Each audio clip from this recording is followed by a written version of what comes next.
first, before we begin talking about networking, one of the biggest things for networking is mindset.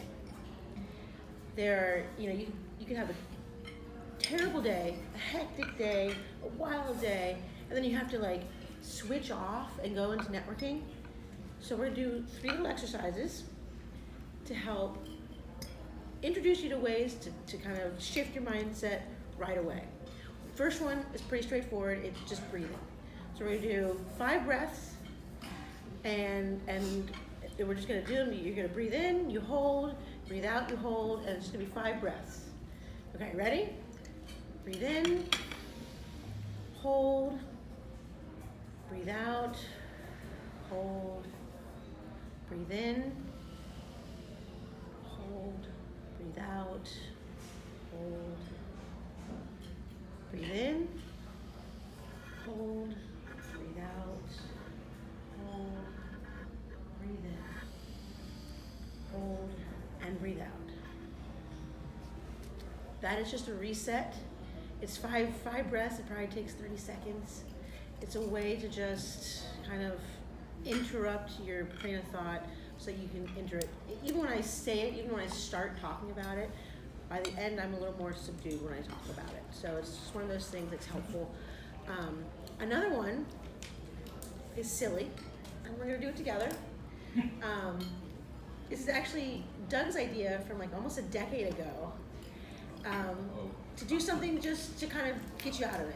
I used to network with my partner all the time. His name's Wilson Dutra, and I used to network with him all the time. And every once in a while, I mean, it happens, right? There's tension between you two, and we'd have to like snap out of it to go into an event or a meeting even. You can use this for a meeting too. And we would just have to do something, and we would do something silly. It's a cheer. We would do a quick cheer.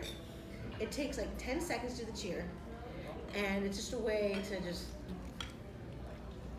make it a little awkward so you're ready for the awkwardness of networking, right? So we're gonna do a quick one. This is a special one for Doug. It's real quick, and then we're gonna end it with something called doki doki, which is Japanese for this like pitter patter that happens right before an exciting event or exciting moment. You're calling that doki doki? Doki doki.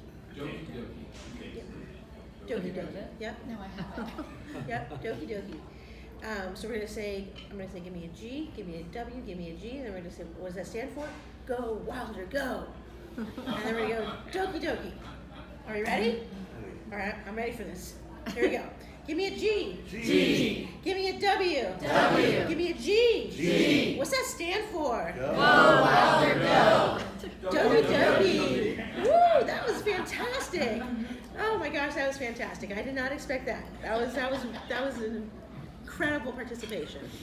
And then finally, if none of those things work, there's the last option that I happen to love. Let me just see if this is gonna.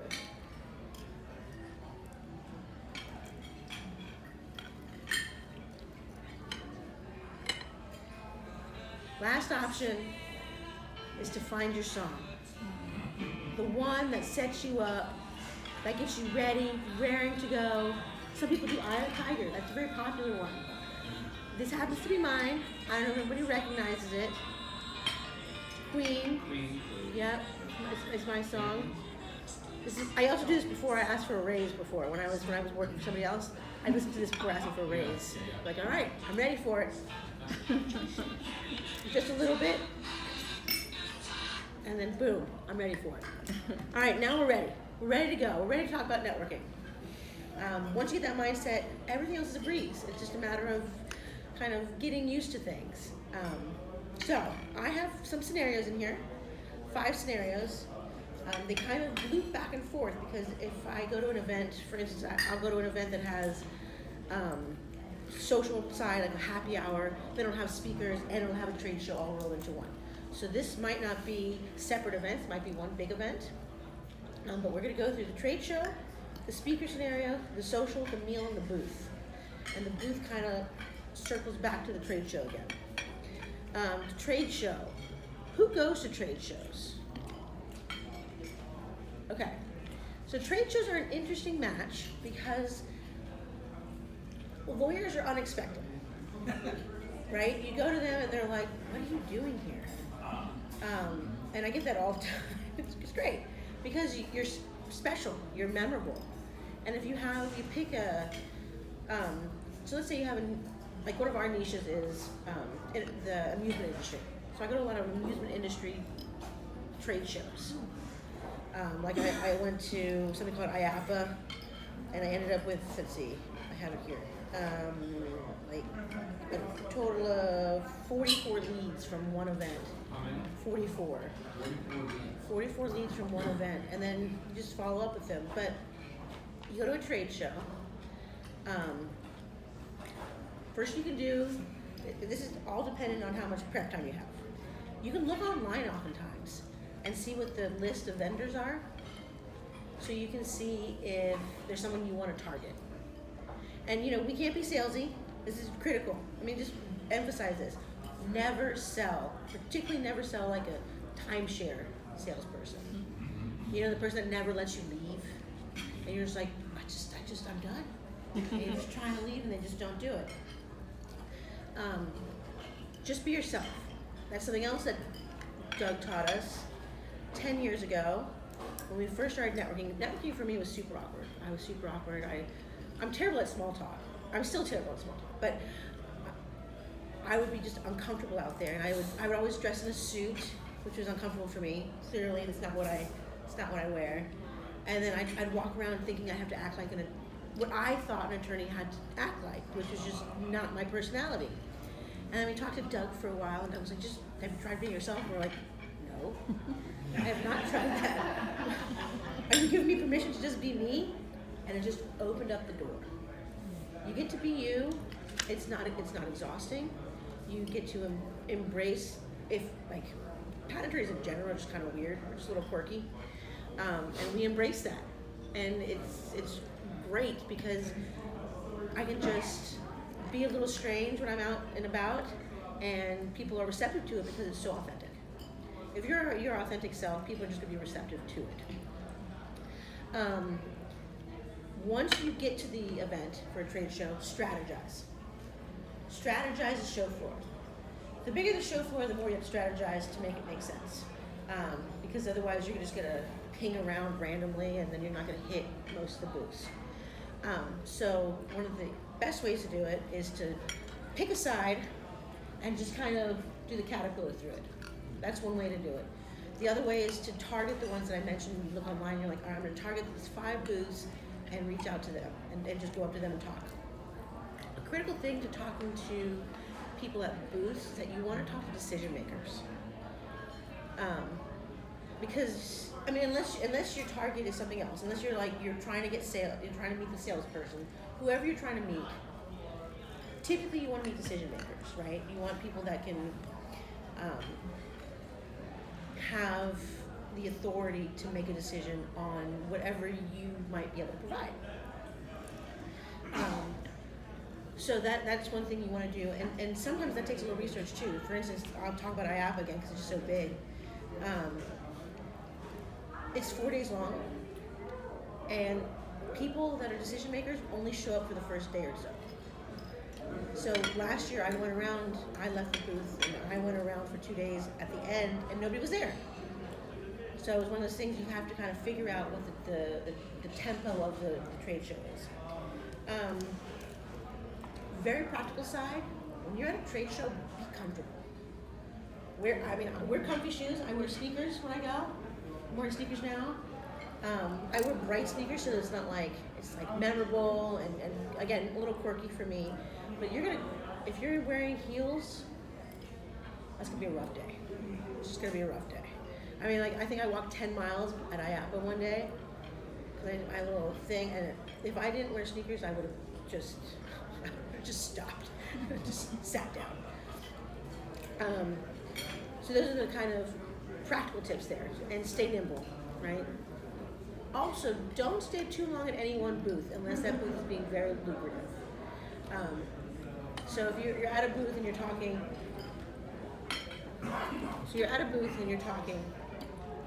you can always say, my favorite way to say it is, oh, I don't want to interrupt you from your sales today. I'm going to go ahead and let you keep going on that.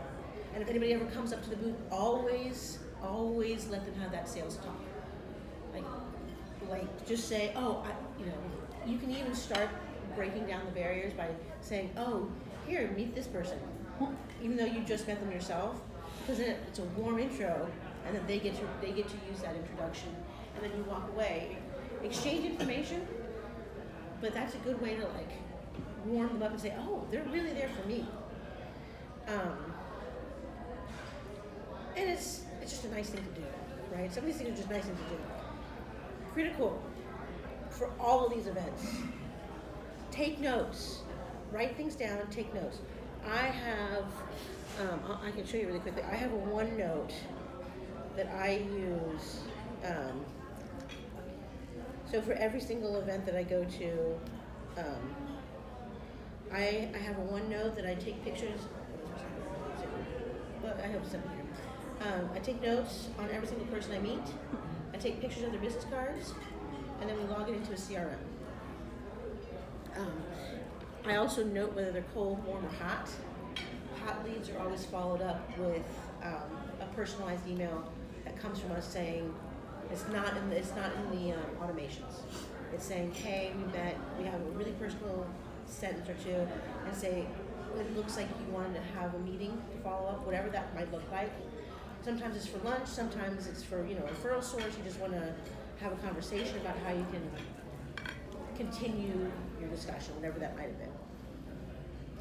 That's regardless of whether your conversation was 2 minutes or 20 minutes. You can have a really meaningful follow-up for all of them. Okay, now the speaker. Who here likes speakers? Likes going to an event where there's a speaker and learning new things? Okay, that's good. Full disclosure, it is not my favorite scenario. I sit down and then I kind of like get fidgety, and I have no poker face. Fernando once saw me at an event making faces, and he was like, "You have to leave." He's like, "What if they catch you making these faces?" And I'm like, "All right."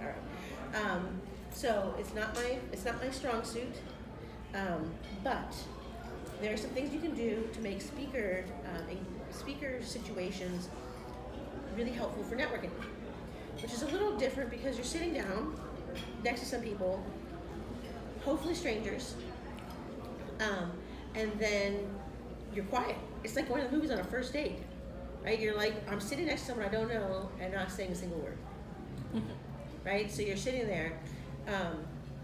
So one of the things you can do is, depending on your comfort level, and again, this is all about getting over the awkwardness and the fears of doing these things with strangers.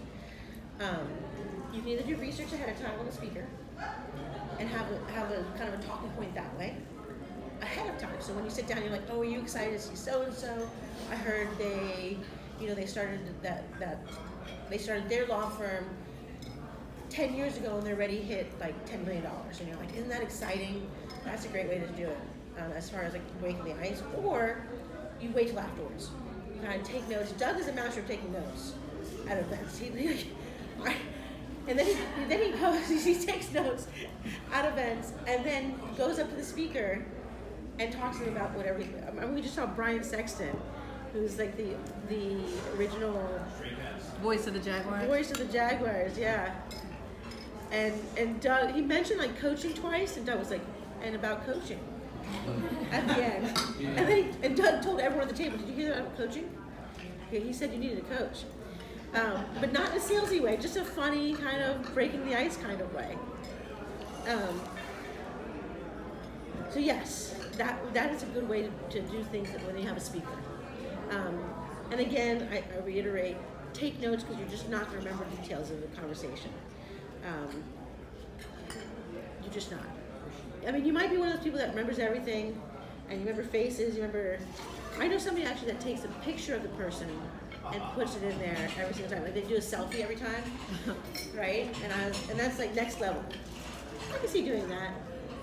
I'm not sure everybody would be super receptive to it.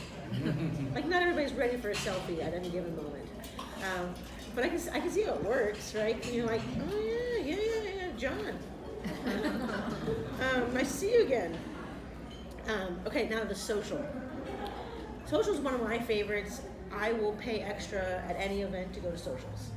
Like happy hours, dinners, well, dinners not so much, but like happy hours. Happy hours are my favorite. Like, I'm trying to think if there's anything other than happy hours. Those are later during the day. But like breakfast, anything that's standing and you're like mingling with people, that's my favorite. Because I get to talk to tons of people and I get to socialize. I am exhausted afterwards, so I'm not a complete extrovert, but I enjoy doing this, partly because it's just fun to meet new people, partly because it's exciting to see if you get new business. Actually, those are the main reasons. I love meeting new people, because you never know what they're going to tell you about themselves. You never know who you're going to meet. And I have this habit of meeting very important people and not realizing who they are. And then they talk to me for a long time because I have no sense of like, I don't like fangirl over them because I don't know who they are. And I'm terrible at name dropping. So like, I'll just sit there and talk to them. They're just like talking to me and then they're like, someone will be like, oh, do you know who that was? I'm like, that was Dan. And they're like, that was so-and-so. It was like a president of such and such. And I'm like, that was Dan. But then you have these really organic conversations again. There's some fun tips. If it's a buffet, or if this buffet kind of goes to the meal, but if it's like if there's a bar, I don't care if you're drinking or not. Always stand at the bar. Like always stand in line for the bar at least once, because then you have a captive audience. You have one person in front of you and one person behind you that is there and stuck with you, commiserating on how long the line is, right? Especially if it's an open bar, because you might just get a soda. I do that all the time. I'll just go and get like. I've oftentimes gone and been like, can I have a soda water and lemon, make it look like a gin soda? Because that way no one asks you, right? No one questions. They're like, why are you not drinking today? And you're like, oh yeah, here's my soda. But it's a good way to, you're stuck there and you talk to them and you're like, oh man, what are you getting in line? Like, what are you getting? You can say something like that. You can say something like, oh, I hope this is worth it. Something cheeky, fun, whatever fits your personality. That's the critical part here. Whatever fits your personality. Those are some key things. That's a fun thing to do. Standing in line. There's a little bonus there. Practice your intro. There you go. That's a critical one too. Whatever your intro might be, practice it. I have various ones for my thing, because I have one that's like, hi, I'm Camille Wilson. We work with entrepreneurs to change the world one idea at a time. That's one that I use. That's not always organic. Sometimes that feels a little weird and they're like, what? And then I'll be like, how are you changing the world? And I've done it a few times and they're like, oh, I'm changing the world by doing this. Other times, if I'm at a place where there's no other attorneys, everyone will kind of say what they do, and then I'll be like, I'm actually an attorney. I do patents and trademarks. We help inventions and branding. And I may not be a great fit here, but I'm here and I'm so excited to meet you. And it's one of those things where like, oh, she's not trying to sell it, she's just here trying to figure things out. And it doesn't feel like I'm positioning myself to be like, and can I put you on a list to get our emails? Can I sell you whatever I'm selling? It never feels that way. Because I'm always like, I'm almost apologetic about it so that it feels like, oh, they're just here too. Like, they're not here to, I think did you mention the fact that you go some places and they're just trying to get free lunch? They're just trying to see what they can sell you. Those things, you kind of break that ice by being like, oh gosh, I'm an attorney. And they're like, oh, that's weird. And then they ask you more about what you do. Because most people, honestly, don't, unless you're at an attorney event, most people don't interface with a lot of attorneys. So it gets to be kind of a fun icebreaker unto itself without having to do much fanfare around the introduction. And I think you would be interesting because you don't actually practice law, right? Which is even funnier. If you're like, oh, I'm actually an attorney, but, and then you go into what you do, that's exciting. Like, that's an exciting icebreaker. So that kind of covers the social. Oh no, there's one more trick. Okay, I actually learned this in BNI, which I do not highly recommend. Some people love it and they thrive in it. I think I think you have somebody in your firm that does it. Vivian does it, right? Yeah. And some people find it very, very lucrative. I found it very exhausting, having to be with everybody and then having to wake up at 7 in the morning to be somewhere every week. It was hard for me to do because I travel so much, but it was also like, oh. What like did you say? You have to wake up. No, but what was the first part you said? Go, what kind of conference? B&I. You know what B&I is? Yes, sir. That is great. I keep it that way. It is this, I don't even know what it stands for. Business Networking International. Oh, okay. And it's like this thing you have to meet every week. You have to make a certain amount of referrals. You can get referrals sometimes, maybe, but you have to make a certain amount of referrals, otherwise they like ding you. So it's one of those things, and I was like, and it's expensive, yeah. Yeah, there's like a whole bunch of things. But some people find it very, very helpful because they're in a group that has a lot of attorneys, for instance, and they can refer business back to each other. But it was just not for me. But they did teach me a few things. My favorite thing they taught me, let me make sure first thing they taught me was how to, or the only thing they taught me, was how to know when to approach people in groups. So individuals, as long as they're kind of like just open, if they look awkward, they will appreciate you going next. Right? If they're kind of doing the, and then you just walk up and be like, hey, how's it going? And you just start talking to them about whatever. Oh, what is it that you do? What brought you here? What brought you here is a great conversation starter. Because then you find out, sometimes they'll tell you what they did, what they do. Sometimes they'll say, oh, I'm here because I know so-and-so. They'll feel disarmed. So that's a great way to start doing that. The other time you don't want to talk to somebody is if there's two people and they're standing face to face. They're having an intimate conversation. You don't want to interrupt them. And not this close, but you're having this conversation. That's a closed conversation. Same thing with 3 people. If 3 people are enclosed like this, don't interrupt them because they're doing something that they're talking to each other. Maybe they're reminiscing. Maybe they're talking about something confidential. Whatever. If they're open, either 2 people, 3 people, if they're open like this in any way, shape, or form, just mosey on up there. Just start talking to them. I literally do that. I'm like, hello, may I say hello? And people are usually like, yeah, you weirdo. They come say hello to me.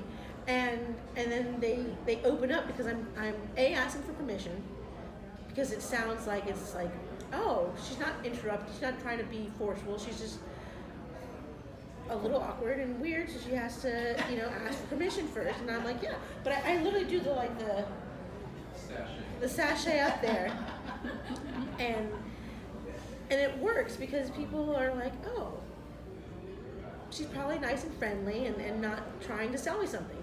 Because then I start saying, oh, again, I do the whole thing, what brings you in here? What is it that you do? And then always dig in a little more, right? And don't interject about what you do unless it's super relevant or they ask. Because you can even do it at the very end because this is I've broken this rule a few times and I kick myself every time I do it. So don't do it. It just doesn't work out. But sometimes I'll hear trigger words that say, oh, they'll need my services. They'll say, oh, I have branding that need protected, things like that, which oddly enough comes up more than you'd expect. But they're like, oh yeah, I have this new branding. I'm trying to think about expanding and things like that, and it triggers me saying, oh, they probably need my services. I still say nothing about what I do. That's critical because they don't want to feel like, oh, I'm a patent attorney or I'm a trademark attorney, I can help you with that. You just, at the end, they say, oh, what do you do? And I'm like, actually, I'm a patent trademark attorney. And then they're like, what a coincidence, I need you. And you're like, oh, that's a coincidence. So that's a good way to do it, as long as you're kind of subtle about it. I think that covers the social. Yes, and again, I'm going to reiterate, take notes. Take notes. So I've had people, because people appreciate the follow-up and the memory, I will do it in front of people. I'll be like, I'm taking a picture of your card right now just in case I lose it. And people are like, oh, wow, that means you're going to really remember me. And then I start taking notes. I'm like, oh, I'm taking notes and I remember this conversation. If someone links in with you and they don't have a business card, as soon as they link in and you are connected, write to them immediately and say, it was great meeting you at blah, blah, blah, and talking about blah, blah, blah. That way, when you forget who they are, you can always go back and check and be like, oh, I met them at such and such event. And then that'll help trigger your memory. Otherwise, you're going to get linked in with people that you're like, I don't know who this person is, which I have tons of. And then I only recently started doing that, so it's very helpful. And then you can search your messages too. You can say, oh, I'm looking to see everybody that I spoke with at such event, and type in that event name. Because you typed it in, it's in your messages. The meal. The meal is an interesting conundrum because it's kind of like the speaker, because you're kind of stuck with whoever you're sitting next to. It's kind of like a line land. Have you ever read that book? Line land? It's basically saying, like, for every point on the line, they only know the person next to them on the other side because they're just on a line. So a meal's kind of similar, right? Because but you typically have, like, nice events have, like, round tables, so you need at least, 8 people, which is nice. There's some tactics, there's some strategies on how you meet people, how you pick your table. Fernando always picks a table with people that he knows, at least one person, because then he has an anchor. As an anchor person to always feel comfortable with. I'm mixed. If I'm at an event and I'm like, I sit with Doug sometimes because it's just fun to sit with Doug. And watching Doug work with other people is, if no one's ever done it, it's really fun and interesting because Doug starts giving like advice. I can't help it, and he just starts doing it.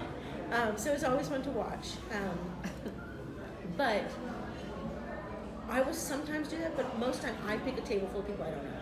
At least in the beginning. Some people will sit with me, like because like I'll be their anchor person. But it's really meeting 8 new people is an advantage. Be memorable. Like that's kind of a tough one to avoid, but you have to be memorable and it's kind of quick because they typically will do like kind of like we did here. We did a quick intro, and you want to be memorable along the way. And here's a practical side of things, kind of like the shoe thing. Eat comfortably. So I distinctly remember this. Early on, I went to a PwC event at Maggiano's, and it was family style. Does anyone know what that is? They have like the meal and they pass it around.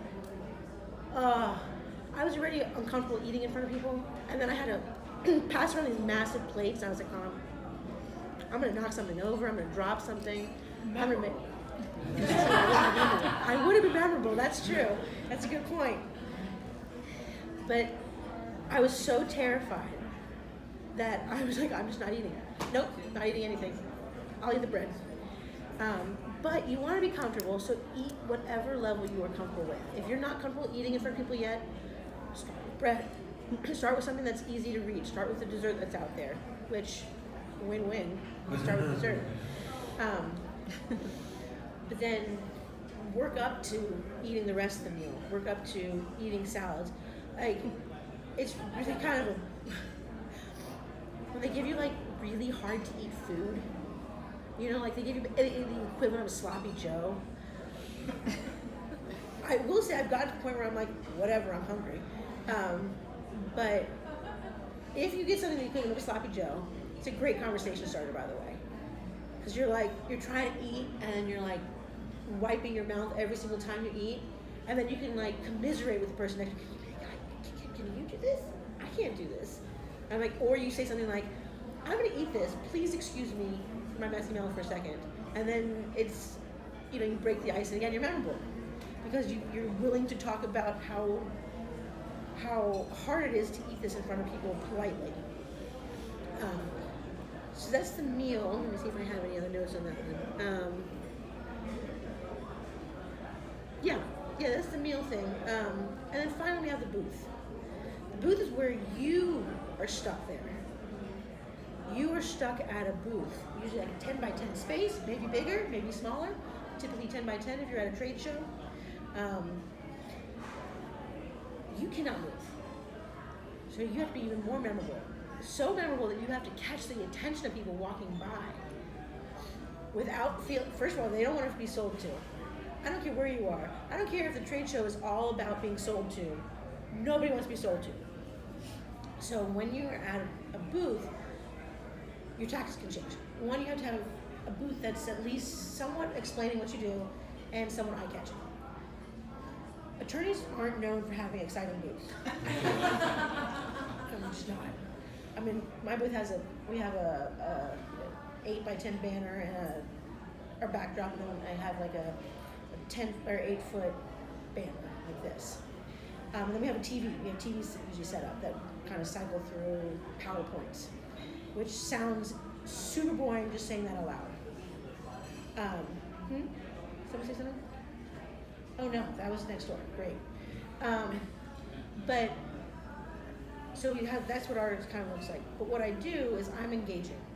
So for us, for instance, and I can see this in other scenarios. For us, we're about branding. We'll give that as an example. So if I'm at an event, because I tend to not just sit, cause if you go to an event, you'll see people just like sitting down on their computer. That's not effective. You're just never gonna get anybody there because it looks like you're busy. No one's gonna want to talk to you. So if you can avoid that at all costs.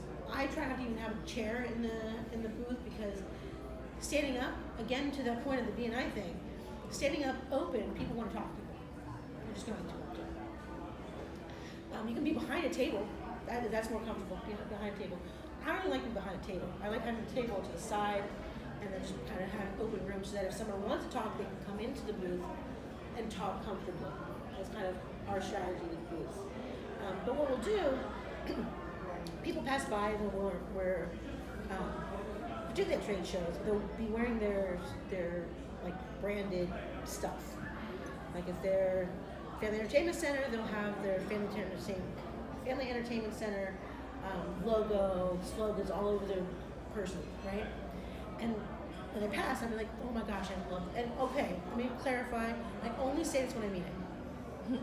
I don't say this to anybody just walking by. I'll say, oh my gosh, I love your logo. What is it that you do? And then they'll start talking to me about it. And then they'll and I won't say what we do. It's behind me.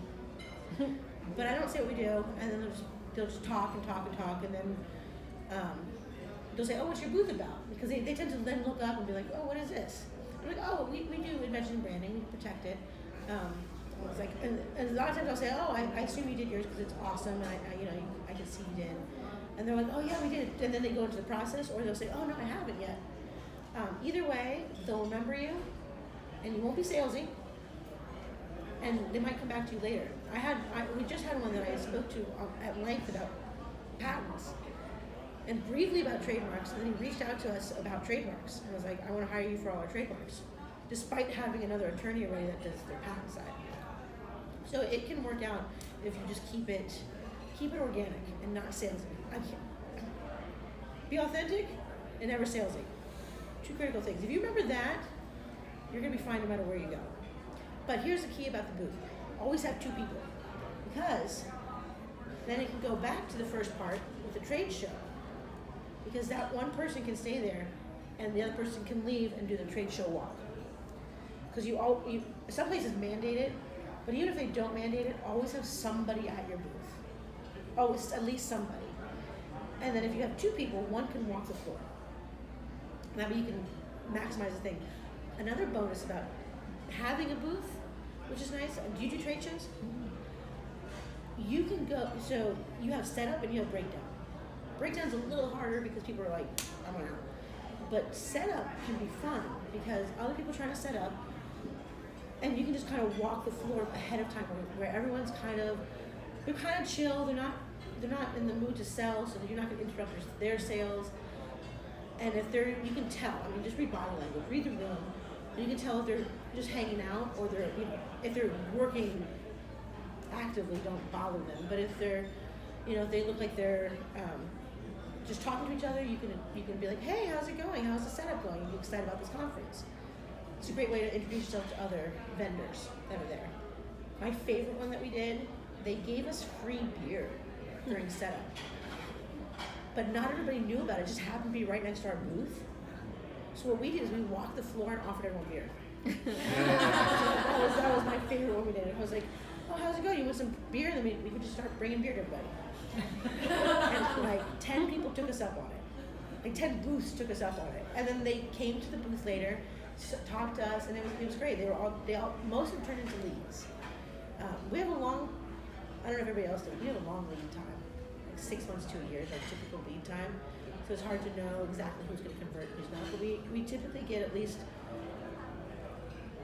2x, 3x from each of our events within the first 3 months, about. And then we convert a lot more in the long term. Mostly through follow-up. We do something called gas calls to follow up with people. It means give a shit. And it's basically saying you call them up and you just say, hey, how's it going? You make no mention of what you do or anything like that. You mention what you talked about maybe. You just say, how's it going? Are there any connections I can make for you?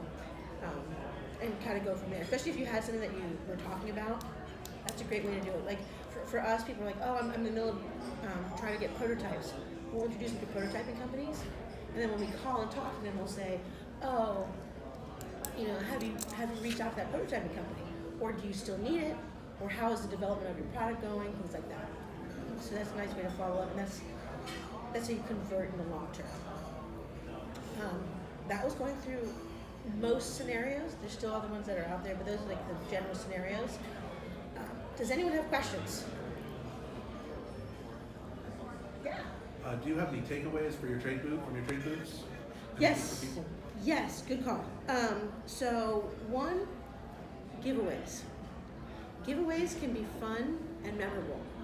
If you give away pens, which we have, and we do give away pens, they don't necessarily be memorable. They can be useful and people will use them and see them. We randomly give them to restaurants, just kind of leave them in restaurants, places. But at a booth, you want something that people like gravitate towards. So this little guy, he's fun. We have our name on the tag. This is one that we gave away a while ago. It's a little light bulb, which fits with the patent and trademark side. And another thing that fit were computer glasses. Yeah. So that way, when you're at your computer, it's blocking you, the blue light glasses. That would be the main thing for giveaways. We also, this one's a little tougher. It's a little more cost intensive. But you can do tailored event, either swag or setup. Like for instance, we have specific business cards for certain industries. This industry is specifically for the music industry. You can kind of see the roller coaster on it, right? So you can see the little roller coaster on it. This is my card specifically for the industry, whereas this is my card for normal ones.